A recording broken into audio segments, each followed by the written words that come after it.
ada beberapa kasus yang ingin kami sharekan untuk diskusi.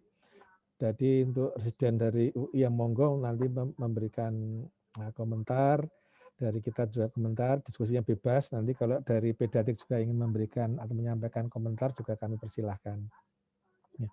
Ada sedikit case pengajar, staf pengajar dari FKUI, khususnya pada divisi bronkoesofagologi. Jadi ada dua konsep ya, ada yang menyebutkan endoskopi bronkoesofagologi, ada yang menyebutkan divisi bronkoesofagologi. Dan beliau sudah menyelesaikan doktornya, dan yang spesial adalah topiknya mengenai pediatrik LPRD. Dalam perkembangannya ternyata masalah aerodigestif ini menjadi masalah yang menjadi melebar, yang tadinya kita belum tahu menjadi tahu ya, khususnya pada kasus-kasus anak. Mohon kepada Dr. Elvi menyampaikan spesifik keilmuan tentang pediatrik disfagia. Saya yakin nanti diskusi akan melebar kemana-mana, ya, karena perspektif ini bisa dilihat dari berbagai aspek. Dan tanpa mengurangi waktu, kami mohon dengan sangat, monggo kami persilakan Dr. Zulka untuk menyampaikan presentasinya. Terima kasih. Ya, terima kasih Pak Agus atas undangannya. Assalamualaikum warahmatullahi wabarakatuh. Selamat siang. Jadi dalam kesempatan ini saya ingin berbagi pengalaman tentang pediatrik disfagi yang dilakukan di poliendoskopi bronkoesofagologi di RSCM. Apa sudah kelihatan? Ya, sudah di slideshow, dokter. Iya, bentar ya. Oke, slideshow.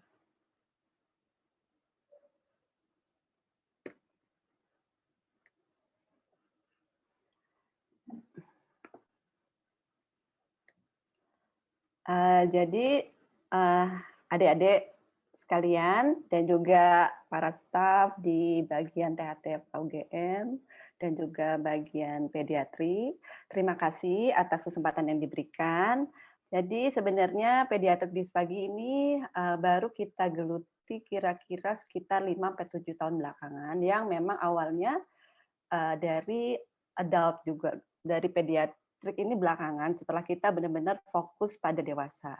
Jadi dalam kesempatan ini ada beberapa poin yang akan saya berikan. Yang pertama adalah filosofinya, katup, kemudian bagaimana perbedaan anak dan dewasa, kemudian bagaimana sih proses menelan itu, dan yang penting adalah proses koordinasi antara isap, telan napas, dan pemeriksaannya sendiri yaitu FIS. Jadi filosofinya adalah bernapas dan makan ada satu proses yang sangat penting.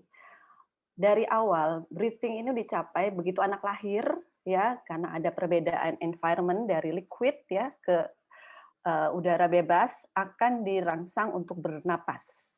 Itu reflektif. Jadi artinya refleks.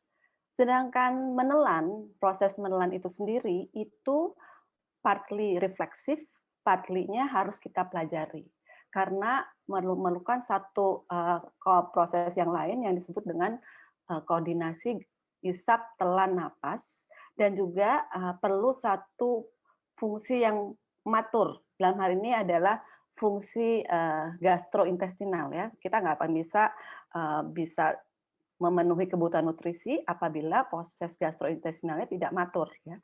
Kemudian proses ini adalah proses interaksi antara ibu dan anak yang harusnya parent-led, yang akhirnya menimbulkan bonding. Jadi akan terjadi satu masalah apabila anak ini lahir prematur, masuk NICU, tidak ada bonding dengan parental bonding. Ini akan menimbulkan satu stres pada anak.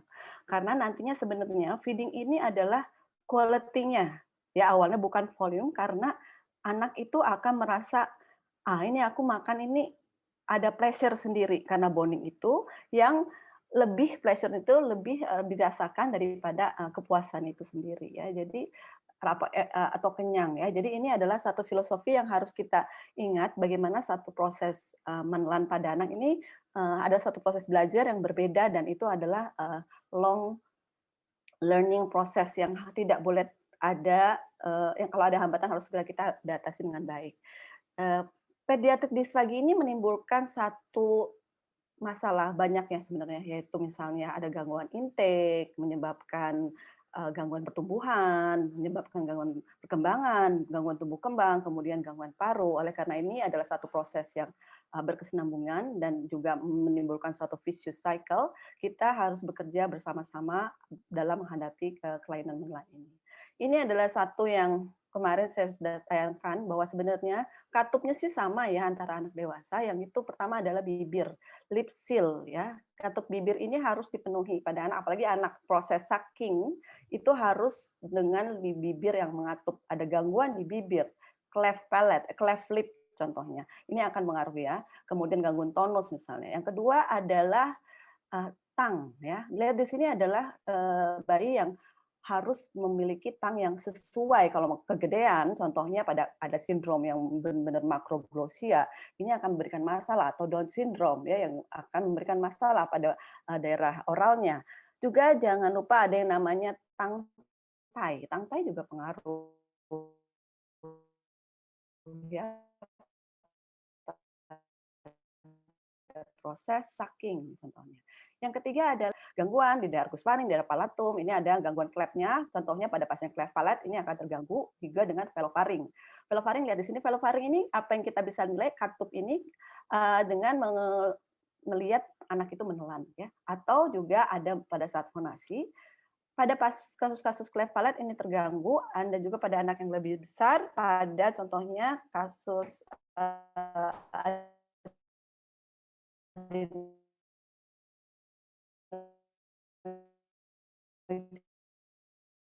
retinoid dan vocal cords. Ini satu kesatuan tiga yang akan berpengaruh pada kontrol breathing. Dan yang terakhir adalah apa yang namanya upper esophageal sphincter. Pada prinsipnya hampir sama pada dewasa, akan tetapi dinamikanya sedikit berbeda. Karena anak itu bukan orang dewasa kecil ya, jadi banyak permasalahannya. Permasalahannya apa saja? Karena memang pada dasarnya ada perbedaan antara anatomi anak dan juga dewasa. Sebenarnya kalau kita lihat mamalia ini bolus makanan benar-benar ada di rongga mulut ya, di belakang lidah, dan jalan napas sama jalan kerongkongan ini satu jalan masing-masing yang terpisah secara sempurna. Hal ini berbeda ya dengan kita, dengan manusia. Manusia makanan bisa bolus ditaruh di belakang lidah, tapi ini adalah satu daerah yang sangat riskan karena persimpangan antara jalan napas, jalan makan, dan juga proses fonasi. Pada bayi, ya hal ini sangat jelas, hampir mirip dengan mamalia karena hampir separate antara jalan napas dan jalan makan. Ini yang disebut dengan obligate nasal breather, yaitu jadi karena adanya palatal interlocking. Di sini palatumnya panjang dengan hampir menyentuh epiglottis sehingga benar-benar separate ya. Jadi posisinya larinya ini lebih tinggi dibandingkan dengan orang dewasa. Yang kedua adalah contohnya adalah palatumnya. Palatumnya flat yang akan membantu proses sucking dan juga compressing dari milk. Yang ketiga adalah panjangnya. Panjangnya ini sangat pendek. Jadi sangat pendek ya panjangnya, length-nya ya. Karena memang dibuat untuk memprotek airway ya dari makanan. Beda dengan orang dewasa yang semakin besar akan terdapat perpanjangan atau laringealnya akan mengalami descent ke bawah sehingga akan ada satu proses yang disebut elevasi laring yang dominan pada saat proses menelan. Nah, ini sebenarnya untuk apa dipanjangkan ini? Karena membantu proses fonasi. Jadi pada awalnya bayi bubbling, kemudian nanti akan difonasi, itu akan sesuai dengan pharyngeal descent. Dan satu lagi yang perlu diingat adalah lidah. Lihat pada anak-anak infant, ini bayi ini lidahnya hampir memenuhi seluruh rongga mulut. Sedangkan pada dewasa, 2/3 ini letak perbedaan di antara keduanya. Yang tentunya sesuai dengan perkembangan bayi akan mengalami perubahan di lidahnya, ya lidahnya akan menjadi semakin ke belakang sehingga tidak mengisi seluruh rongga mulut float, kemudian terdapat laryngeal descent yang ini akan menyesuaikan dengan satu kemampuan bayi untuk berfonasi dan kemudian kemampuan untuk memanipulasi bolus makanan yang disesuaikan dengan usianya. Jadi perubahannya apa aja? Ya ada gigi, ya jadi oral cavity akan semakin besar, laryngeal descent, panjangnya vari akan bertambah. Kemudian lidah ya, itu penting sekali kita ingat. Posterior one third of the tongue masuk merupakan bagian dari pofaring yang disebut dengan base of tongue. Kemudian terdapat juga uvula yang tadinya palatum dengan epiglottis yang interlocking, ini akan semakin jauh sehingga akan berubah ya dari obligate nasal breather yang hanya bisa bernapas dengan hidung akan belajar untuk menggunakan mulut sebagai alternatif bernapasnya. Oleh karena itu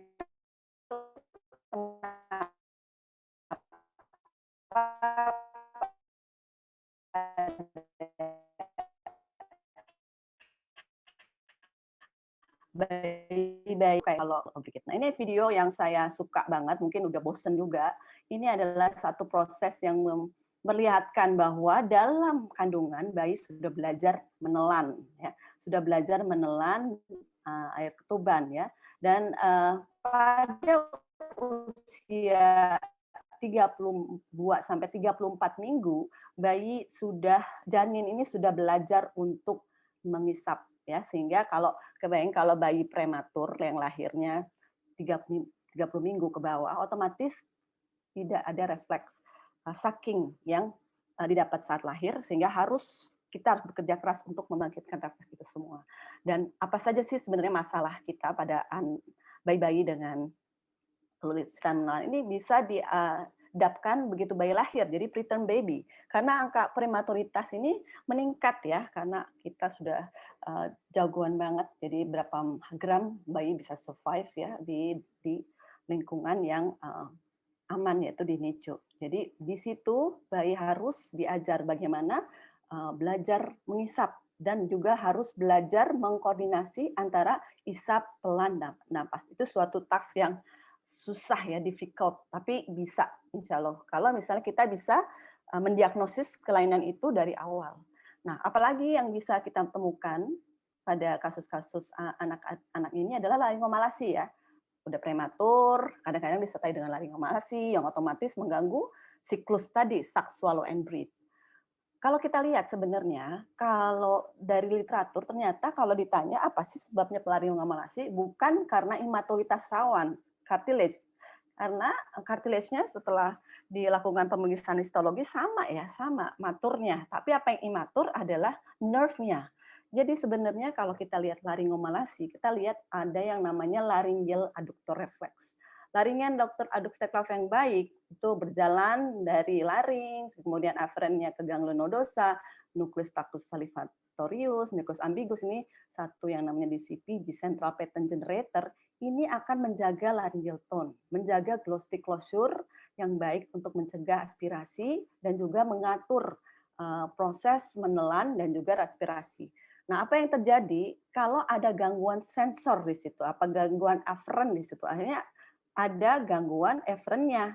Gangguannya dari mulai tonus di daerah itu menurun, ada kolaps, ada disfungsi laring, adanya gangguan dalam kontrol suck, swallow, and breathe. Itu pada yang terjadi pada bayi dengan laringomalasi. Lalu bayi lahir dengan Down syndrome. Apa saja ya kelainannya? Ini ada satu kelainan yang paling banyak ya ditemukan ya saat ini. Oleh karena banyak, jadi kita lebih banyak belajar dari bayi-bayi dengan Down syndrome sebenarnya, karena memang ada mid-phase hypoplasia, ada small oral cavity yang menyebabkan bayi-bayi Down syndrome bermasalah dalam proses menelan. Jadi ternyata gangguan menelan pada Down syndrome ini banyak sebabnya ya. Bisa mulai dari gangguan kontrol postur, hipotoni, biasanya dia ada gangguan tiroid ya, kemudian ada gangguan kontrol leher ya, ada gangguan sensoris, dan yang lain komorbid yang lain contohnya adalah bisa dengan laringomalasi. Jadi dalam satu pasien banyak banget kelainan yang didapatkan dan itu semuanya ternyata bersambungan ya, dan juga GERD ya akhirnya yang tadi saya sampaikan bahwa sebenarnya kita harus mempunyai maturitas gastrointestinal untuk mencapai satu suck, swallow, and breathe yang baik. Hal lagi yang ditemukan pada bayi-bayi adalah tentu saja cleft lip and palate. Karena ini langsung kita bisa atasi dari maksudnya kita bisa diagnosis dan bisa kita lakukan intervensi dari mulai dari awal mungkin karena kita mempunyai ada yang namanya craniofacial cleft center. Di situ kita sudah bekerja sama dengan baik dengan dokter plastik dan ortodontis dan lain-lain. Ini dilakukan pemeriksaan secara menyeluruh dengan rinolaryngoscopy fleksibel. Kita lihat apa saja sih biasanya dari mulai kita lihat dari mulai oral cavity. Kita lihat adanya cleft palate, kemudian cleft lip, apa complete lateral, kemudian kita lihat tongue tie biasanya. Bisa disertai dengan tongue tie, kemudian bisa disertai dengan lip tie, dan seringkali disertai dengan laryngomalacia. Ini sangat berpengaruh karena begitu ada cleft lip bilateral, dokter daplaksik atau dokter orto akan meresepkan apa yang namanya nasoalveolar molding yang digunakan untuk memaksimalkan hasil operasi labioplasti. Tapi biasanya mereka akan tanya, ini gimana sih jalan napasnya aman apa enggak? Kebayang kalau misalnya molding ini masuk ke dalam mulutnya dan kemudian ada gangguan breathing di situ, contohnya ada laryngomalacia di situ, otomatis akan membuat proses swallow and breathe-nya terganggu. Dan juga jangan lupa ada botol khusus yang diberikan untuk mencegah proses aspirasi atau nasal regurgitation pada bayi-bayi dengan cleft lip dan palate. Apabila beranjak dewasa, apa yang terjadi? Ya bisa pada pasien-pasien meningitis, encephalitis adalah cerebral palsy. Ya, biasanya habis sesudah operasi bisa terjadi pasien CP. Nah, ini sedikit very challenging ya karena biasanya keadaan ini sudah lama dan juga memerlukan intervensi ya yang lebih invasif biasanya ya. Dan juga yang terakhir ini banyak ditemukan adalah yang kita sebut dengan facies adenoid ya Pak, karena ada hipertrofi tonsil, hipertrofi adenoid yang menyebabkan gangguan dari kraniofacial, otomatis ini akan terdapat gangguan menelan. Biasanya kita akan menemukan adanya suatu disfagia mekanik di situ. Dan juga trauma, anak-anak dengan trauma choking ya, trauma saat makan terus muntah ya dengan atau enggak segala macam jenis trauma yang menyebabkan anak itu tidak mau makan. Akhirnya apa? Anak udah tahu nih, ini anak ini sangat belajar ya bahwa dari kecil dia ada trauma untuk makan, akhirnya memakai NGT dan bisa memanipulasi NGT atau bagaimana. Jadi kalau misalnya diminta untuk makan dia cuma nunjuk NGT. Jadi sudah begitu comfortable ke sekolah dengan NGT. Nah, ini adalah sesuatu yang sangat sulit karena ini sudah masalah main di sini. Disinilah kita memerlukan teman kita yang lain, koleg kita yang lain dari bagian psikiatri untuk intervensi pada bayi-bayi ada anak dengan keadaan seperti itu. Jadi biasanya kelainan menelan ini disertai dengan kelainan airway. Jadi airway and swallowing adalah satu proses yang sangat berhubungan di saat Escherichia coli, laryngomalacia, ada mid-phase hypoplasia, ada sindrom kelainan cleft, subglottic stenosis, dan juga ada gangguan saraf ya di situ.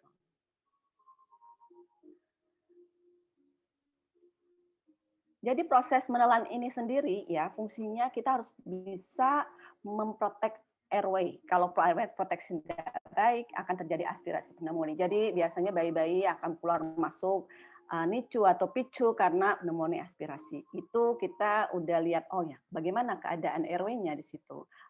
Apakah proses menelannya nggak baik di situ.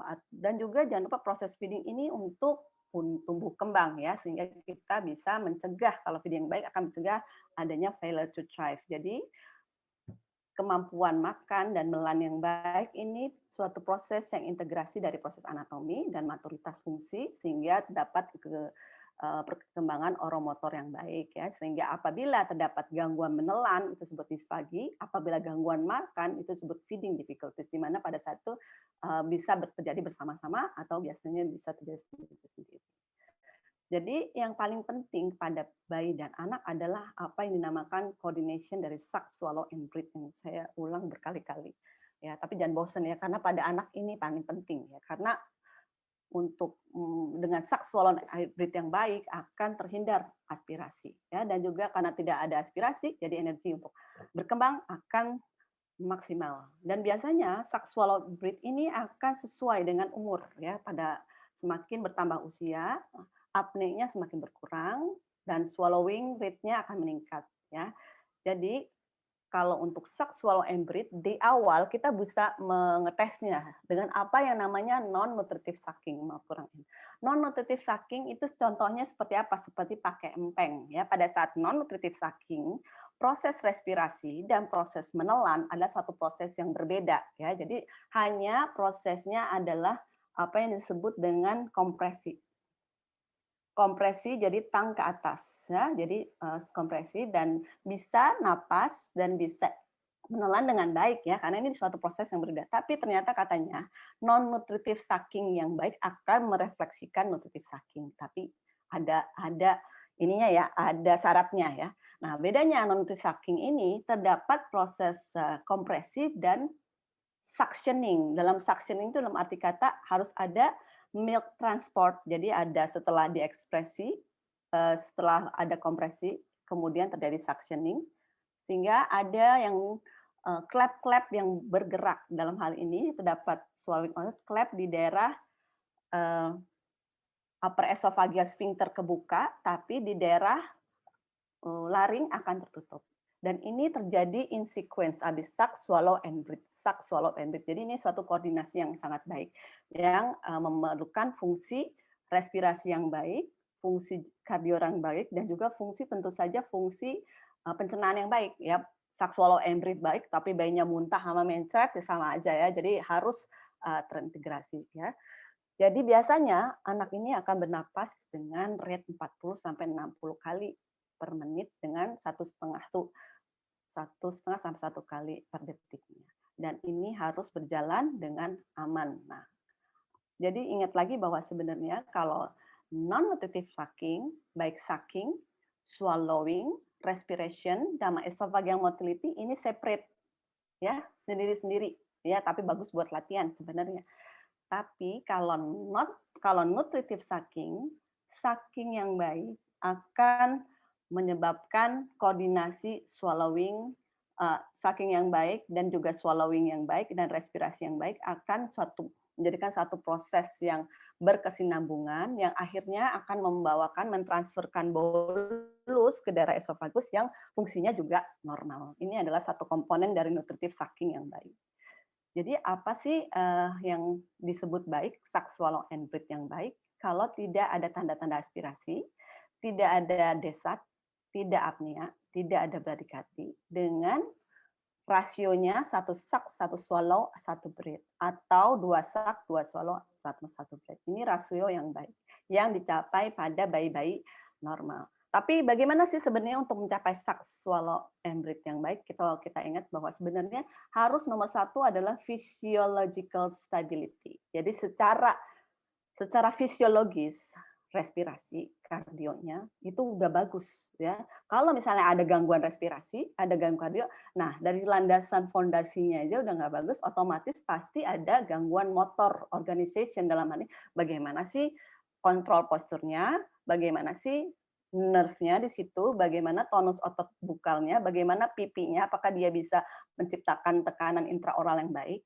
Akhirnya kalau ini tidak tercapai, ada gangguan behavior ya, anak itu jadi rewel atau sebagaimana ya, jadinya tidak bisa, energinya habis untuk misalnya marah ya, karena memang proses makannya tidak benar ya. Akhirnya baliknya adalah anak tidak bisa memberikan respon atau memberikan keluaran apakah senang atau happy atau misalnya marah karena keluarnya sama, anaknya rewel gitu. Nah, ini adalah satu teori ALS yang harus kita lihat pada saat pemeriksaan. Apa sih kardiorespirasinya ini bagus nggak sih? Kalau misalnya udah ada gangguan, jadi kita bisa expect ya. Jadi level keduanya juga mungkin tidak akan tercapai ya. Jadi kalau misalnya suck, swallow, and breathe ini adalah satu proses. Jadi ini adalah satu proses terintegrasi antara central nervous system dan juga perifer. Dan ternyata katanya kalau misalnya suck itu beda ya antara sucking dengan breastfeed dan juga dengan bottle feeding. Karena untuk sucking perlu ada yang karena di breastfeed itu perlu ada yang namanya kompresi dan suction ya. kompresi ya, kemudian suctionin ya. Tapi kalau bottle itu ekspresin, jadi cukup dengan kompresi karena nanti akan mengalir, jadi tidak perlu sucking. Jadi ini adalah satu hal yang harus kita ingat pada saat meriksa bayi. Jadi nanti kita harapkan ini pertumbuhannya bagaimana ya, apa sesuai umurnya, atau udah bisa ngangkat kepala belum? Umur 5 bulan belum bisa ngangkat kepala misalnya. Oke, jadi pasti nanti ada gangguan misalnya dalam hal napas ya, biasanya napasnya bunyinya grok-grok gitu ya. Bukan karena laringomalasi, tapi memang tonusnya lehernya tidak terjaga dengan baik sehingga terdapat kolaps di daerah saluran napas atas. Jadi untuk mendapatkan sak swallow and breathe yang baik itu perlu satu adalah sak karena postural control ya, sak yang baik, posturnya bagus, kemudian swallow-nya harus ada ritmenya, swallow, sak swallow, kemudian feeding position harus bisa duduk dengan baik ya, kemudian atau enggak posisi di mana anak bisa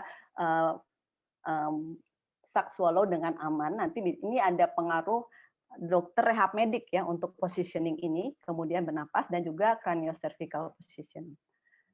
Jadi ini kalau misalnya liquid ya, kita lihat kalau liquid ya bahwa sebenarnya ini adalah satu proses yang lebih cepat ya ngalirnya apabila dibandingkan dengan proses solid food ya. Di sini lihat tongue elevation, flap tutup, larinya elevation dan bolus bisa tersampaikan dengan aman ke daerah esofagus.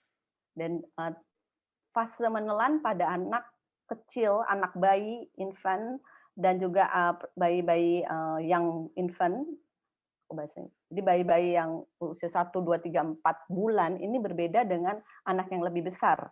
Karena pada saat itu, pada bayi-bayi yang masih kecil, di 1-4 bulan, ini proses oral preparation dan oral transit ini masih reflektif, masih refleks. Ya, kalau pada orang dewasa, fase oral bilang fasenya fase yang bisa kita atur. Ya. Volunter, kemudian fase faring, esofageal, involunter. Tapi pada bayi, fase oral adalah fase yang refleks. Refleks di situ masih berperan sampai usia 4-5 bulan. Oke. Jadi apabila ada gangguan, apa yang terjadi? Ya biasanya kita lihat kalau menelannya lebih lama, ya. Kalau ada kita bisa menempatkan breast atau enggak botol dengan benar sehingga terdapat bocor biasanya ya. Kemudian kalau misalnya anak lebih besar, kita lihat anaknya ini nggak ada lip seal, jadi biasanya ngowoh mulutnya ya, terus ada drooling, dan kemudian ada silent aspiration. Ini biasanya ada pada anak-anak Down syndrome yang ternyata katanya menurut penelitian fase faringnya Down syndrome ini bisa terus sampai anak ini berusia remaja ya, karena pada Down syndrome ternyata kalau sleep apnea itu lebih cepat teratasi, tapi kalau untuk feeding ini agak lama ya. Jadi bagaimana cara kita melakukan pemeriksaan? Yaitu dengan cara bedside evaluation tentunya dari history, kemudian clinical evaluation, dan pemeriksaan dengan menggunakan bisa video fluoroskopi yang gold standar atau FIS yang kita periksa dengan FIS merupakan pemeriksaan yang kita lakukan sehari-hari. Pada saat bedside kita bisa lihat bagaimana sih respiratory rate-nya, apakah terlalu cepat, kemudian adakah bunyi-bunyinya, stridor, retraksi, ini harus kita evaluasi ya sebelum kita periksa. Kemudian kita dengar bagaimana sih suaranya, apakah suaranya basah ya, apakah suaranya lemah. Kita kalau lemah itu kita bisa melihat adanya gap, biasanya gap di vocal cords, atau ada suaranya sedikit hoarseness, hoarse biasanya ada paresis di suaranya, atau ada suara seperti lunalia kalau ada pharynx incompetence. Dan juga kita mesti lihat, bisa tanya orang tuanya, apakah ada nasal regurgitation ya karena misalnya keluar dari hidung, kemudian ada burping ya, atau ada sendawa terus-terus. Ya. Jadi bisa dilihat kalau anak-anak dengan gangguan menelan ya kita biasanya makanya kenapa kita kerjasama yang baik dengan dokter anak karena adanya gangguan tumbuh kembang di situ ya, dan juga makannya lama banget ya, biasanya nggak habis-habis gitu, atau enggak begitu makan dia begitu dikasih minum dia apnea, begitu minum dia cough ya. Jadi anak juga bisa flu ke dokter karena ke dokter pulmo terus langganan karena ada kelainan paru gitu, dan juga pas lagi makan ada episode apne atau desaturation, dan itu biasanya orang tua tahu ya. Dia habis minum susu berapa isep aja dok ya, 10 isep dia langsung berhenti begitu gelagapan. Nah itu harus kita tanyakan ya pada orang tuanya. Dan setelah ini kita siap untuk melakukan pemeriksaan. Pemeriksaan yang tadi disampaikan yang gold standar adalah pemeriksaan video fluoroskopi. Karena ini bisa melihat dengan jelas dari mulai sucking prosesnya, suctioning, mulai kompresinya kan dengan adanya dengan adanya kontras yang kemudian diberikan sesuai konsistensinya, dan kita bisa melihat bagaimana penetrasi, aspirasi dengan berbagai konsistensi. Tapi downside-nya adalah ada radiasi ya. Oleh karena itu ternyata dilakukan penelitian di salah satu rumah sakit anak besar di Amerika bahwa 14% anak mengalami radiasi pada proses video fluoroskopi, dan ternyata radiasinya ini hampir mirip dengan 30,6 kali chest X-ray. Jadi otomatis ini adalah satu pemeriksaan yang berisiko tinggi apabila pemeriksaan menelan ini kan bukan pemeriksaan yang hanya kita lakukan satu kali, kita bisa menilai beberapa kali. Otomatis ini adalah satu pemeriksaan yang harmful ya. Jadi oleh karena itu kita berpikir bagaimana ada pemeriksaan lain ya untuk ini, dan selain itu kita di RSM kita tidak punya apa yang namanya video fluoroskopi ya. Karena adanya proses itu maka dilakukan pemeriksaan FIS. FIS ini lebih disukai sekarang karena pemeriksaan ini bisa bedside, pemeriksaan ini hanya kita perlu alat fleksibel endoskopik yang kita bisa melihat fase oral, fase oral indirectly, faring yang penting, dan kemudian konsistensinya nanti disesuaikan dengan umur anaknya dan apakah anak udah pernah dikenalkan oleh makanan belum. Contohnya pada pasien-pasien anak yang di NICU yang pakai OGT udah pakai kira-kira berapa minggu itu atau enggak beberapa bulan, ini kan belum sekali dikenalkan. Jadi kita bisa melihat ya dengan jelas ya. Jadi enggak ada radiasinya, bisa diulang berapa kali, dan biasanya kita melakukannya bersama-sama ya. Dan juga bisa dilakukan sambil menyusui. Ya, bisa dilakukan sambil anak minum melalui DOT ya. Dan ternyata akurasinya ada akurasi yang baik ya antara FIS dan video fluoroskopi. Pemeriksaan ini dilakukan bersama-sama kan di RSCM pediatrik disfagia ini kita melakukan bersama-sama dengan dokter rehabilitasi medik. Jadi sebenarnya klinik FIS dibentuk oleh Dr. Susi Anatamin dan juga Dr. Luh Karniwahnin yang dokter rehab medik yang kemudian melakukan kerjasama dengan neurologi, penyakit dalam. Dalam perkembangannya, kemudian kita melihat ada satu persatu kasus pediatrik yang kemudian kita kembangkan dan akhirnya kita mengembangkan dengan bagian anak. Contohnya dengan bagian gastro, misalnya dokter ya kita banyak sekali mendapat pasien dan juga bersama-sama bekerja sama dengan Prof. Egar, Prof. Hanifah, Prof. Pranita Gayatri ya, Musal Kadim, terus Alatas ya, Safira Alatas. Kemudian kalau pulmo kita sama dengan Dr. Darmawan, tumbuh kembang kita bersama teman dengan Dr. Clara, contohnya. Bagian neurologi anak kita dengan Dr. Irawan dan juga Dr. Handri. Kemudian dari yang lain dokter titis. Jadi memang ini adalah satu yang integrated ya di antara dokter THT, dokter anak dan juga dokter rehab medik yang pada kasus-kasus trauma kita juga berhubungan dengan Prof. Chin Wiguna yang untuk melihat bagaimana kelainan secara psikologisnya anak ya.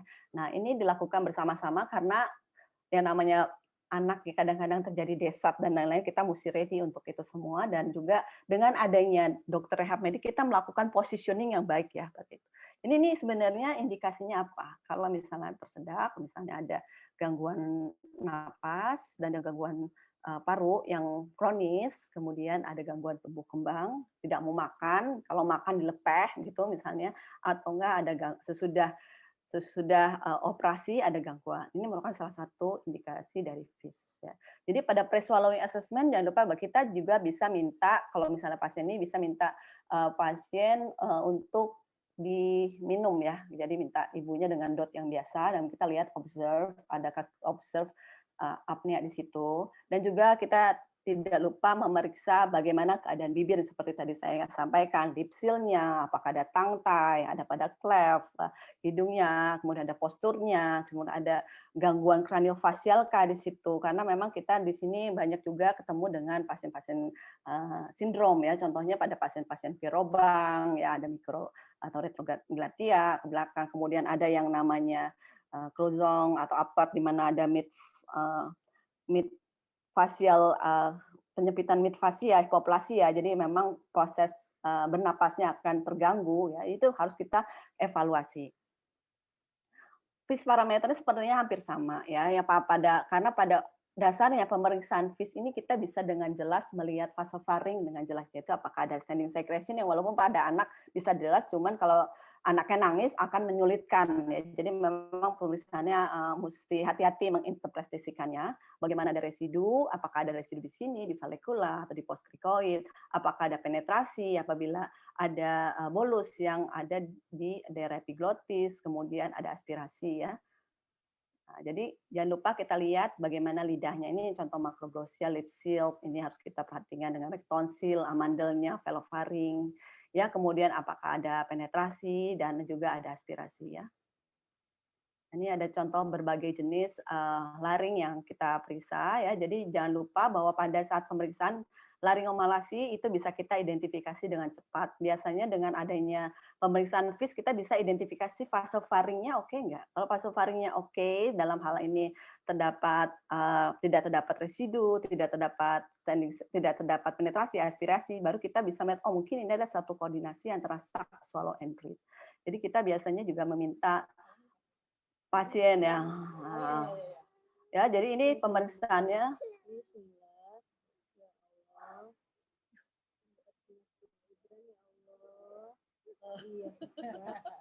Ya.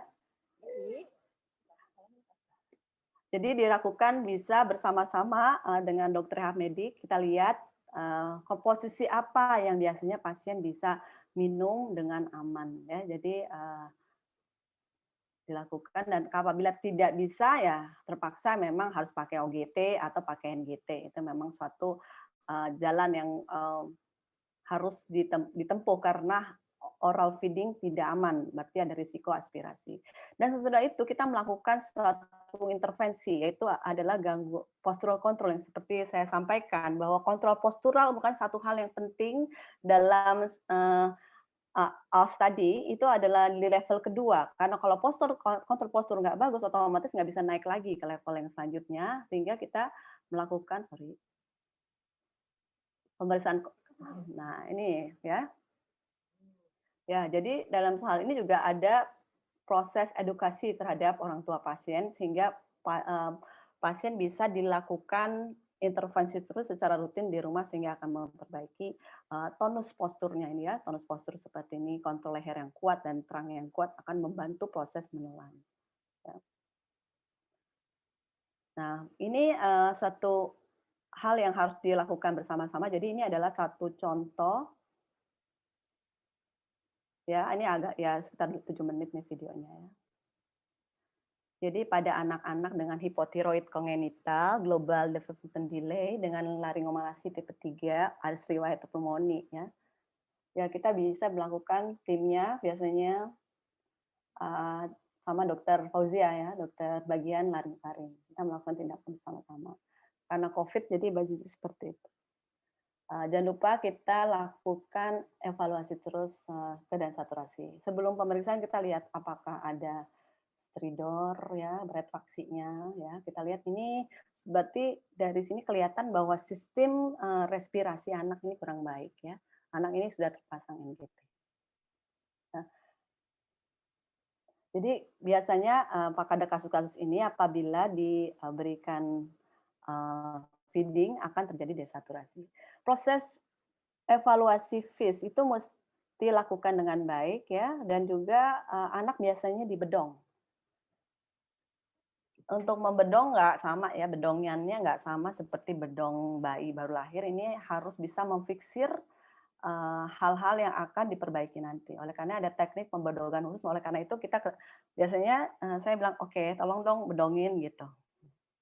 Kalau residen presiden saya yang baru punya bayi biasanya selalu merekamnya karena ternyata teknik bedong ini akan banyak sekali faedahnya pada kemampuan postur anak ya. Apakah jalan dok videonya dok? Jalan. Tapi yang dua slide terakhir.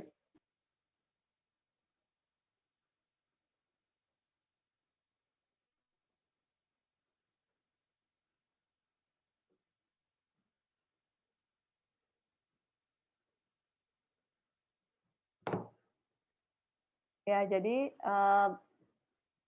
pemeriksaan ini paling harusnya dilakukan bersama-sama dengan tim. Ya, kita bisa melihat bahwa untuk itu kita memonitor semua dari pulse oximetry yang harus kita selalu pakai. Kemudian kita periksa bagaimana keadaan dari pasien, apakah ada stridor, retraksi ya. Karena memang pada kasus ini pasien ini ada gangguan dari respirasinya ya, sangat dominan sehingga harus hati-hati ya, oksigen dan lain-lain harus ready semua.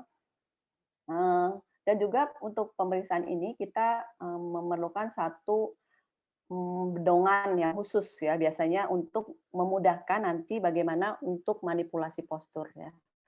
Dari sini Dr. Lu ini memperlihatkan bagaimana gangguan dari respirasi pada anak ini. Kemudian biasanya anak akan dilakukan fleksi yang fisiologis, kemudian di antara lututnya akan dipakaikan guling biasanya ya, atau untuk supaya tidak terlalu kontraksi ya di daerah hipnya. Kemudian pembedongan ini dimaksudkan supaya proses latihan untuk postural kontrolnya akan berjalan dengan lebih mudah gitu ya. Ini jangan lupa bahwa nanti khusus karena memang kita harus tetap melihat saturasi oksigen pasien ini.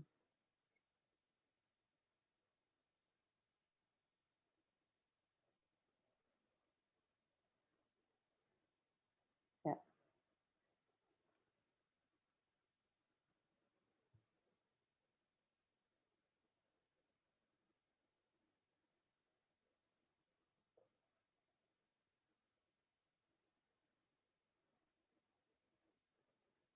Pemeriksaan biasanya dilakukan jadi dokter rehab medik sendiri yang akan menangani pasien ini. Jadi orang tua bisa melihat pasien.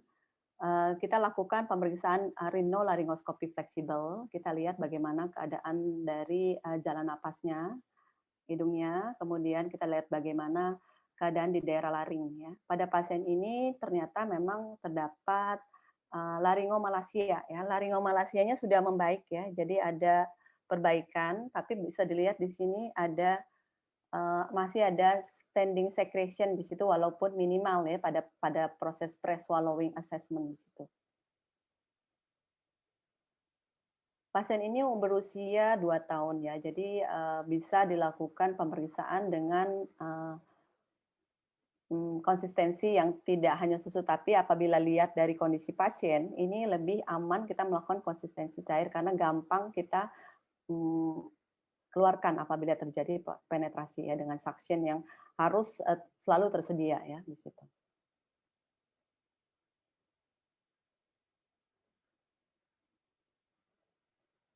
Jadi diberikan konsistensi thick liquid ya pada pemberian thick liquid terdapat risiko untuk terjadinya aspirasi yang disebut dengan aspiration during feeding aspiration, risk of aspiration during feeding ya. Ini adalah satu risiko yang harus kita hindari karena oleh karena itu walaupun memang bisa hilang dengan menelan yang berulang, tapi karena sistem respirasinya kurang baik, akhirnya kita memutuskan bahwa sebenarnya ini tidak aman untuk dicoba feeding per oral ya. Jadi tetap dipertahankan feeding melalui NGT.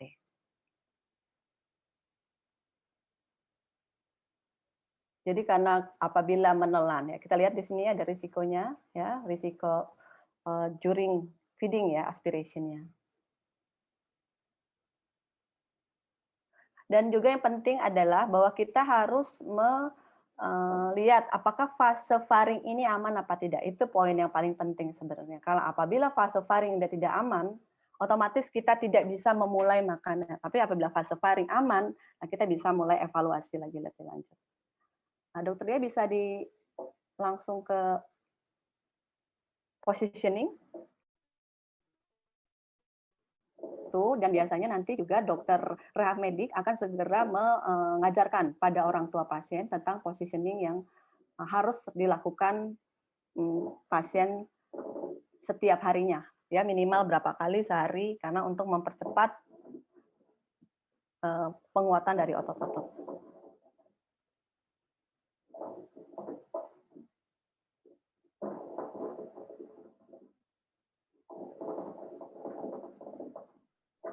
Ya, ini ada desaturasi ya.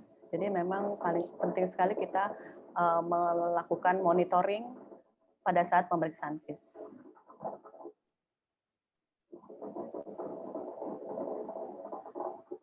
Mungkin itu bisa Pak Agus